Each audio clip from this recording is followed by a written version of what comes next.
Berdasarkan uraian-uraian tersebut di atas, maka kami jaksa penuntut umum dalam perkara ini menuntut supaya Majelis Hakim Pengadilan Negeri Jakarta Selatan yang memeriksa dan mengadili perkara ini memutuskan: 1.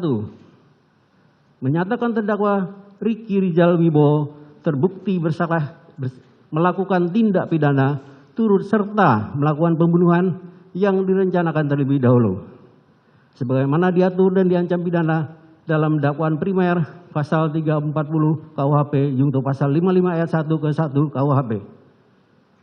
2. Menjatuhkan pidana terhadap terdakwa Ricky Rizal Wibowo dengan pidana pidana penjara selama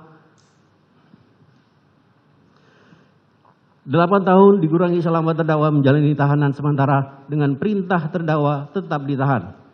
Menyatakan barang bukti berupa mulai huruf A sampai dengan huruf I dikembalikan kepada JPU untuk dipergunakan dalam perkara atas nama terdakwa Ferdi Sambo SH SIK MH. 4. Menetapkan supaya terdakwa dibebani membayar biaya perkara sebesar Rp5.000.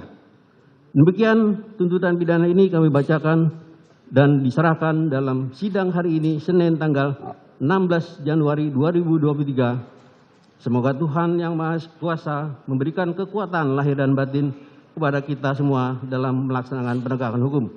Jaksa Penuntut Umum Rudi Irmawan SH MH. Terima kasih. Yang mulia.